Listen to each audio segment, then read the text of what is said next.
atau doa terlebih dahulu. Doa dimulai. Selesai. Ketua kelas ada yang tidak hadir, nak? Hadir semua? Ada. Baiklah, ibu absen dulu ya. Ya, ada. Sakit, sudah berapa hari, nak? Di Rami Bowo? Sigit? Baiklah, nak. Sebelum kita melanjutkan pembelajaran kita pada hari ini, ibu ingin menanyakan kepada anak ibu semua, apakah ada yang masih ingat tentang materi pembelajaran kita minggu lalu? Ingat gak? Ingat. Minggu lalu kita udah belajar apa, nak? Ketahanan pangan. Ketahanan pangan. Ya, coba satu orang siapa yang masih ingat tentang ketahanan pangan? Iya, Fia, silakan, nak.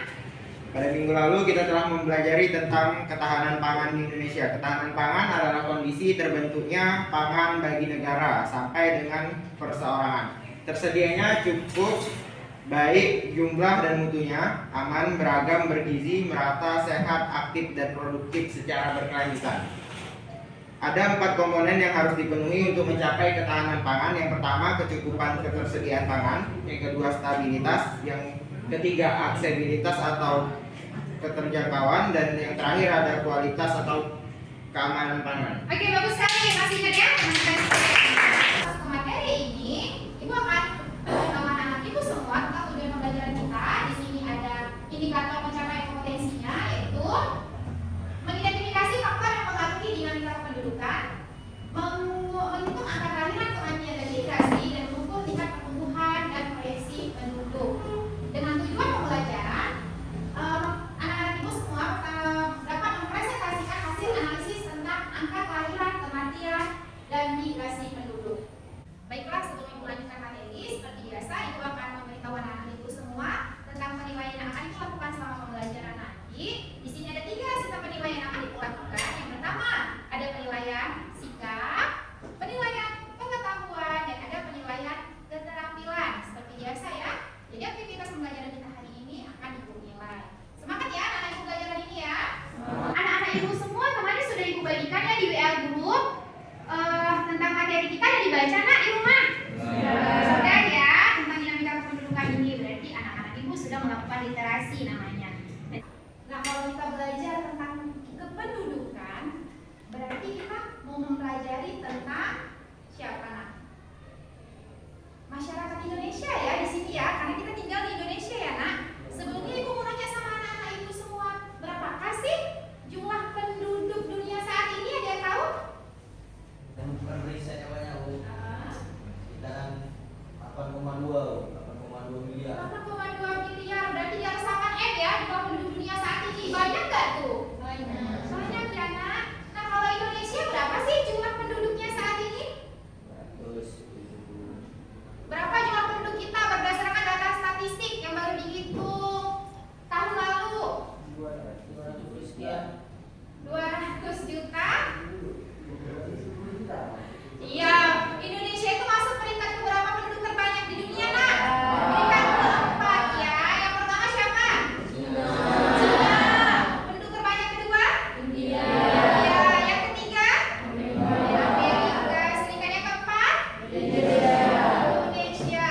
Wow, Indonesia mendapatkan peringkat keempat penduduk terbanyak dunia. Baiklah. Nah, kalau dinamika penduduknya tinggi seperti ini, setiap tahun jumlah penduduk kita meningkat, berarti kebutuhan hidup oleh pangannya, pendidikan, fasilitas kesehatan, tempat tinggal semuanya meningkat ya, nak? Itu yang disebut dengan dinamika. Baiklah, boleh anak-anak ibu keluarkan buku paketnya. Sebelum kita masuk ke materi, anak ibu silakan perhatikan video berikut ini.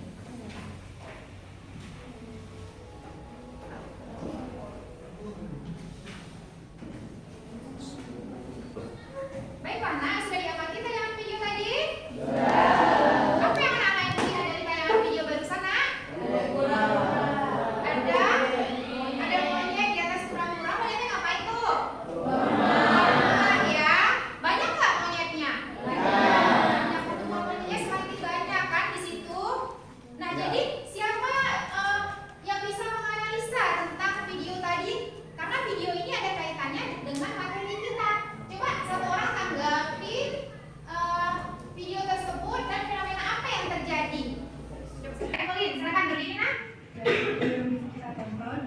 lihat bahwa semakin meningkatnya penduduk atau bertambahnya penduduk, jadi kebutuhannya itu semakin bertambah. Untuk tempat tinggal, alhasil lahannya menjadi tidak cukup. Tidak cukup. Karena hal tersebut penduduknya semakin banyak dan dapat menyebabkan masalah-masalah penduduk lain. Oke, bagus sekali, kasih tangan untuk kasih. Ya, nah itu nak kaitannya video tadi tentang dengan materi kita hari ini, karena materi kita hari ini kita akan membahas tentang dinamika kependudukan. Nah, di sini kita mau melihat apa sih faktor-faktor dinamika kependudukan. Di sini faktor-faktor dinamika kependudukan itu ada 3 nak, yang menyebabkan jumlah penduduk itu bertambah dan berkurang itu ada 3. Yang pertama ada faktor kelahiran. Lahir dulu ya kan? Kalau ada kelahiran, jumlah penduduk nambah nggak? Nah, disebut dengan dinamika. Bagaimana? Sekarang kita akan duduk per kelompok ya. Kemarin anggota kelompoknya sudah ibu bagikan kan? Sudah bagikan anak-anak ibu per kelompok.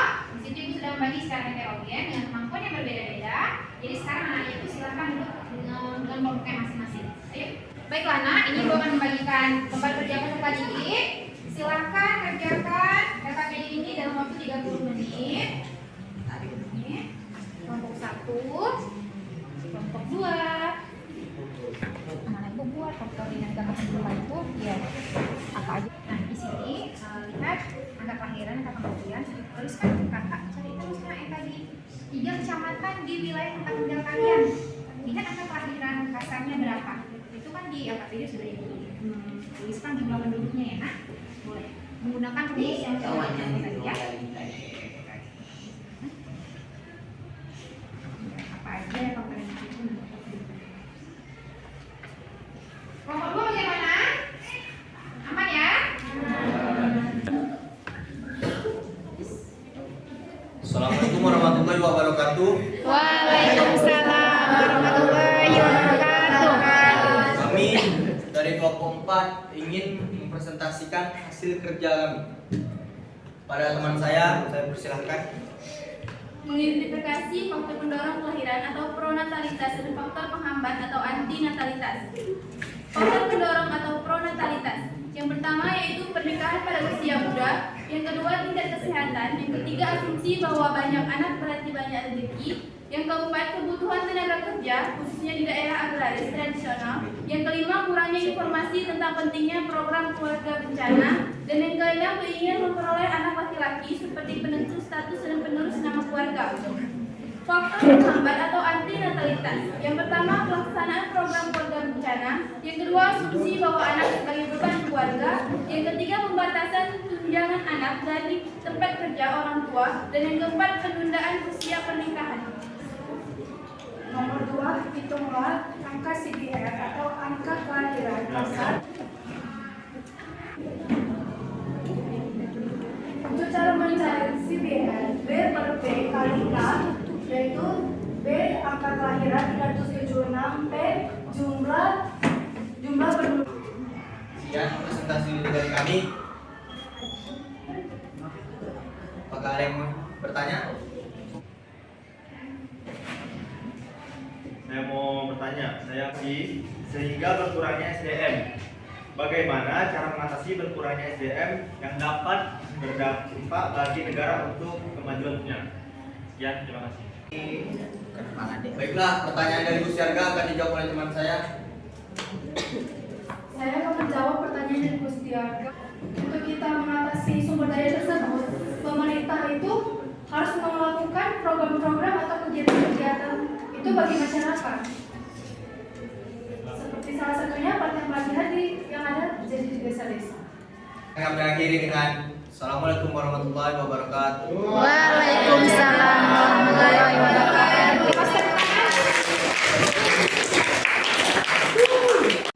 Bagaimana? Alhamdulillah 3 kelompok sudah melakukan presentasi hari ini ya. Nah, sekarang Ibu ingin melihat ya, karena anak ibu masih semangat mengikuti pembelajaran hari ini, kita speaking dulu ya. Kalau ibu bilang selamat pagi, kalian tepuk sekali. Kalau ibu bilang selamat siang, tepuknya 2 kali. Kalau ibu bilang selamat sore, tepuknya 3 kali. Kalau ibu bilang selamat malam, tepuknya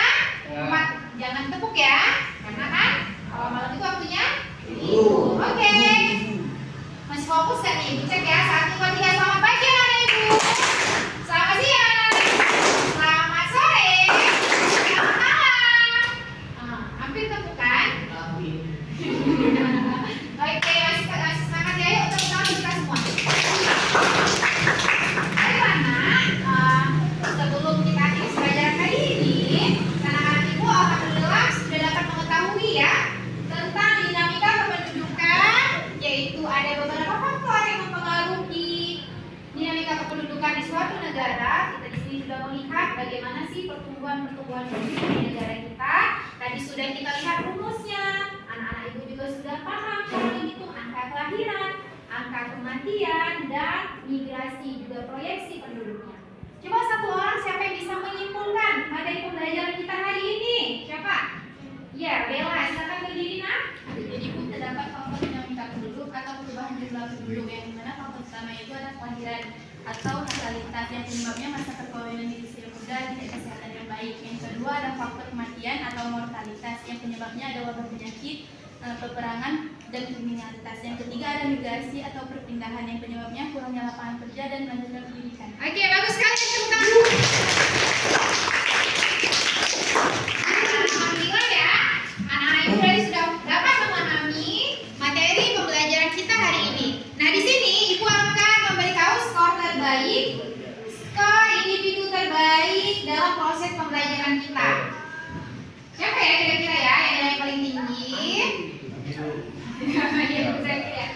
Skor terbaik untuk pembelajaran hari ini yaitu jatuh kepada Bella Nadia.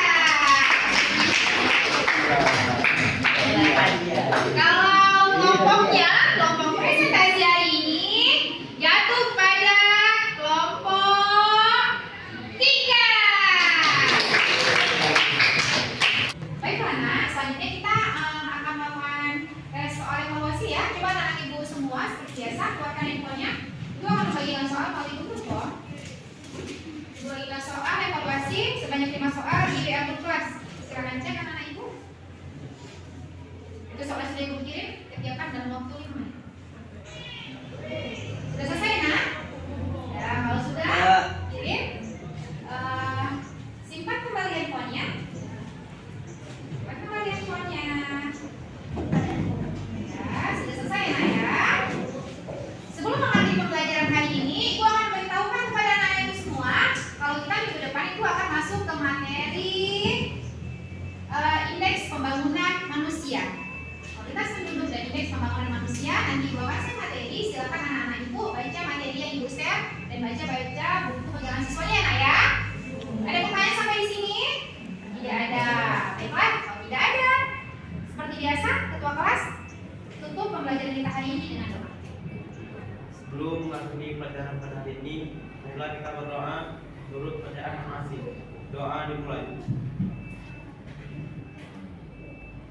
Doa selesai. Alhamdulillah. Semoga kita bertemu lagi di pertemuan selanjutnya. Lebih dan kurang mohon maaf. Assalamualaikum warahmatullahi wabarakatuh.